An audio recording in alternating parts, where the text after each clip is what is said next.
नमस्कार दोस्तों, मेरा नाम है मनीष कुमार सिंह और आप देख रहे हैं 4 पीएम महाराष्ट्र। 20 मई को जो है चुनाव खत्म हुए महाराष्ट्र में और 4 को जून को रिजल्ट आ गया।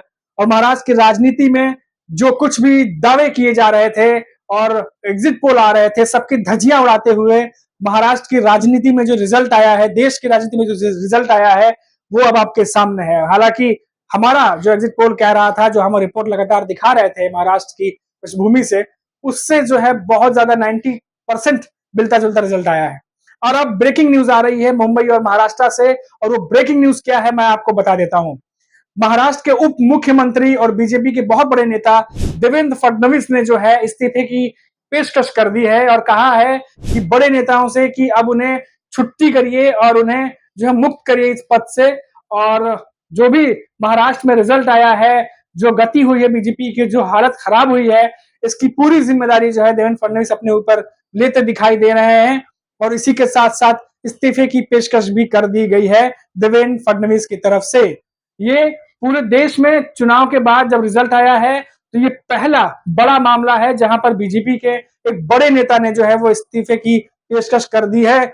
और ये जो है एक कई तरीके से, कई एंगल से इस इस्तीफे को देखा जा रहा है, क्योंकि महाराष्ट्र की राजनीति में जब इलेक्शन शुरू हुए थे तो बीजेपी और उनकी सहयोगी पार्टियां यानी एकनाथ शिंदे की शिवसेना और अजित पवार की एनसीपी और देवेंद्र फडणवीस ये दावा कर रहे थे कि इस बार 48 लोकसभा सीटों में से 40 से ज्यादा सीटें यानी 45 सीटें तक ये बोल रहे थे कि हम जीत करके महाराष्ट्र में सरकार बनाने जा रहे हैं। और इसमें कोई शक की बात नहीं है, इतने कॉन्फिडेंस होके ये बोल रहे थे। और साथ ही साथ जो इनकी मशीनरी है, मशीनरी मतलब जो तमाम चैनल्स हैं, जिस तरीके से हमने देखा है कि एक तरफा ही बात होती रहती है, उनकी तरफ से भी लगातार ये कहा जा रहा था कि जो शिवसेना है टूटने के बाद जो है वो कमजोर होती दिखाई दे रही है 2022 के बाद से। वहीं शरद पवार की जो एनसीपी है वो भी कमजोर होती दिखाई दे रही है। और इस बार भी महाराष्ट्र में जो है वो बीजेपी काफी ज्यादा जो है मजबूत दिखाई दे रही है। तमाम बातें हो रही थी, लेकिन इन सब के बीच में जो है उल्टा हुआ। और जो यूबीटी ग्रुप है, एक उद्धव ठाकरे की शिवसेना और जो अजित पवार की एनसीपी है, उन दोनों की बात कर लें तो एनसीपी जो है कमजोर होती दिखाई दी, शरद पवार की एनसीपी मजबूत होती दिखाई दी। वहीं एकनाथ शिंदे की शिवसेना कमजोर होती दिखाई दी और यूबीटी यानी उद्धव ठाकरे की शिवसेना मजबूत होती दिखाई दी। और इन सबके बीच बीजेपी जो पार्टी है वो भी साथ ही साथ पिसती दिखाई दी, यानी 8 लोकसभा सीटों पर वो चुनाव लड़ी है और 9 सीटों पर जीत पाई है। तो आप सोचिए कितना बड़ा नुकसान जो है 19 सीटों का उसे हुआ है। ये बहुत बड़ा नुकसान है, क्योंकि 2014 और 19 की बात करें तो मोदी लहर के साथ साथ 42 सीटें जो है वो जीत करके बीजेपी और साथ ही साथ शिवसेना उन्होंने सरकार बनाई थी। लेकिन इस बार शिवसेना भी इनके साथ थी, जो टूटा हुआ दूसरा भाग था, एनसीपी भी थी और बीजेपी खुद भी थी। लेकिन टोटल ये 20 का आंकड़ा भी नहीं पार कर पाए 48 में से इस बार। और बीजेपी तो 10 का आंकड़ा, 9 के आसपास जो है वो 28 सीटों पर लड़ी है और 9 सीटों पर जीती है। वहीं 15 सीटों पर एकनाथ शिंदे लड़े हैं और 7 सीटें जीत करके आ रहे हैं। और अजित पवार जो 5 सीटों पर जो लड़े हैं वो 1 सीटें निकाल करके आ रहे हैं। बहुत ज्यादा नुकसान देखने को मिला है। और इन सब के बीच दबाव देवेंद्र फडणवीस पर दिखाई दे रहा है कि किस तरीके से दबाव में वो आ गए हैं।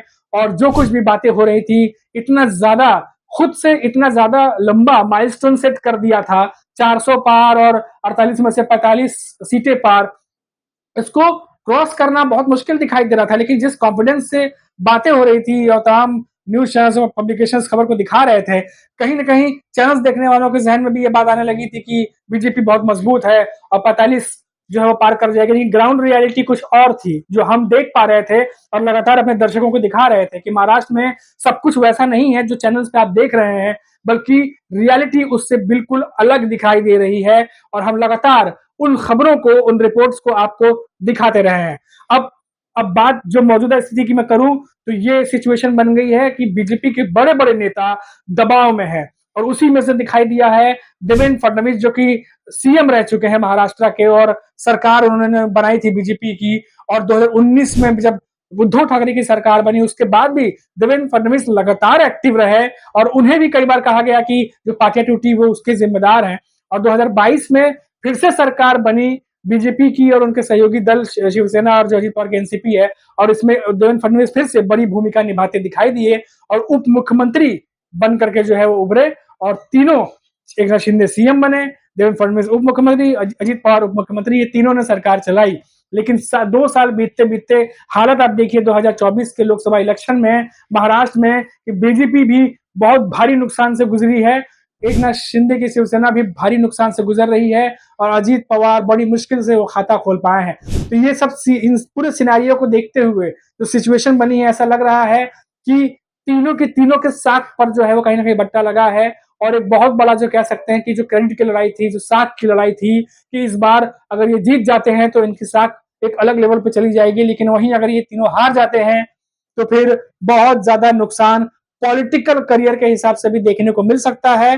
और साथ ही साथ एक क्रेडिबिलिटी की जो बात होती है उस पर भी सवाल खड़े हो सकते हैं। ये बात भी हमने अपने रिपोर्ट्स में दिखाई थी कि अगर कहीं एकनाथ शिंदे, देवेंद्र फडणवीस, अजित पवार, इन तीनों की अलायंस पार्टी बीजेपी के साथ में जो लड़ रही है महाराष्ट्र में, अगर ये परफॉर्म नहीं कर पाती है तो इन तीनों का क्या होगा, किस तरीके के समीकरण बदलेंगे, क्या दिल्ली की राजनीति में इन तीनों का जो कद है क्या वो कम होगा, क्या बड़े नेता जो हैं जिस तरीके से इन्हें आगे रख रहे हैं क्या ये आगे भी इनको आगे रखेंगे इतने बड़े फेल्योर के बाद।